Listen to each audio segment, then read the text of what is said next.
আজকে আমি পাঠ করব নির্বাচনী ভাষণে ভাষণে মিথ্যার ফুলঝুরি পার্ট 1। যখন ছোট ছিলাম বাড়ি থেকে ছুটে যেতাম শক্তিনগর 5 মাথা মোড়ে। স্থানীয় নেতা প্রয়াত শ্রী গৌরীশঙ্কর দত্ত মহাশয়ের বক্তৃতা শুনতে, বা ছুটে যেতাম কৃষ্ণনগর শক্তিনগর হাই স্কুলের মাঠে প্রয়াত প্রিয়রঞ্জন দাসমুন্সির মনোমুগ্ধকর ভাষণের বাণী শুনতে। খুবই ভালো লাগতো। মনে হতো সত্যিই আমি বামফ্রন্ট বিরোধী এক সৈনিক। সময় পাল্টেছে। পুরনো দিনের কথা আমার কাছে পবিত্র এক ইতিহাস। আজকে দেখুন, আসনে যেটা জনগণ শুনবে শুধুই মিথ্যার ফুলঝুরি আর মিথ্যার ফুলঝুরি।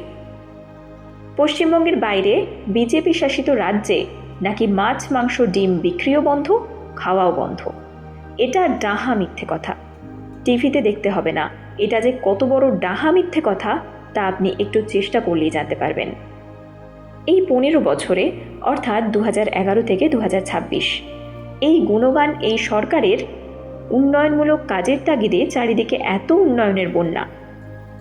সেই জন্যেই তো পশ্চিমবঙ্গের প্রতিটা জেলা থেকে, প্রতিটা গ্রাম থেকে, প্রতিটা পৌরসভা থেকে, প্রতিটা পঞ্চায়েত থেকে, প্রতিটা গ্রামের আলপথ থেকে, প্রতিটা চওড়া রাজপথ মুখরিত করে দলে দলে বাংলার মানুষ ভিন রাজ্যে পাড়ি দিয়েছে।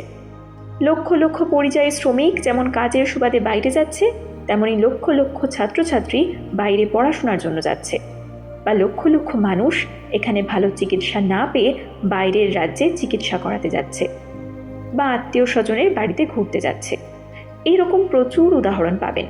আপনি ফোন করুন মুর্শিদাবাদের রহিমকে, যে এখানে ইঞ্জিনিয়ারিং পাশ করে এ রাজ্যে চাকরি না পেয়ে গুজরাটে গিয়ে কাজ করছে।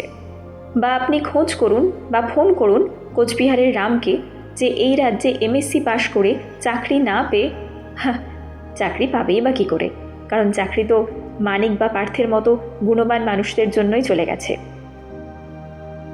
সে এখন গুজরাটের স্কুলের শিক্ষক। তাকে জিজ্ঞেস করো ওখানে কি মাছ মাংস খাওয়া বন্ধ।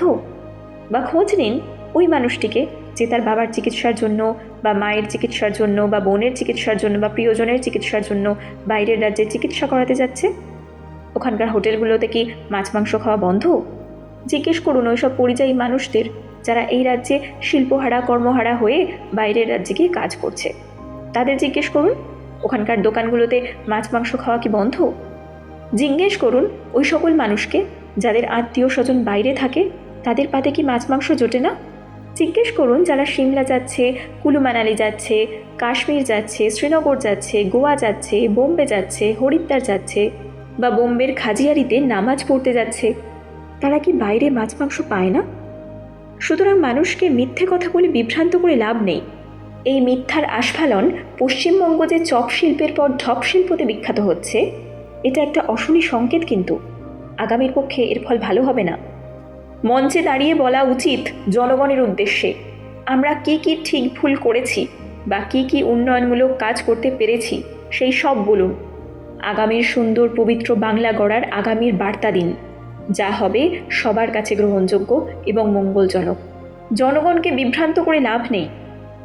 গণতন্ত্রের পূজারী জনগণ কিন্তু এখনও অনেক সজাগ। নমস্কার। শক্তিনগর আলো একটি সামাজিক সংস্থা। এই সংস্থার আঙিনা থেকে সমাজের উন্নয়নমূলক কাজ করা হয়। যে কাজগুলো সমাজের অবক্ষয় ডেকে আনে তার বিরুদ্ধে গর্জে ওঠে শক্তিনগর আলো। অজ্ঞতা নয়, অবিবেচনাময় কথা নয়, বলুন সুচতুরভাবে বাস্তব বিবেচনাময় কথা, যা জনগণ শুনবে। না, আমরা কোনো অর্থনৈতিক সহযোগিতা দাবি করি না। শুধু আপনাদের ভালোবাসা থেকে যেন বঞ্চিত না হই, সেই জন্য এই চ্যানেলটিকে অবশ্যই সাবস্ক্রাইব করুন।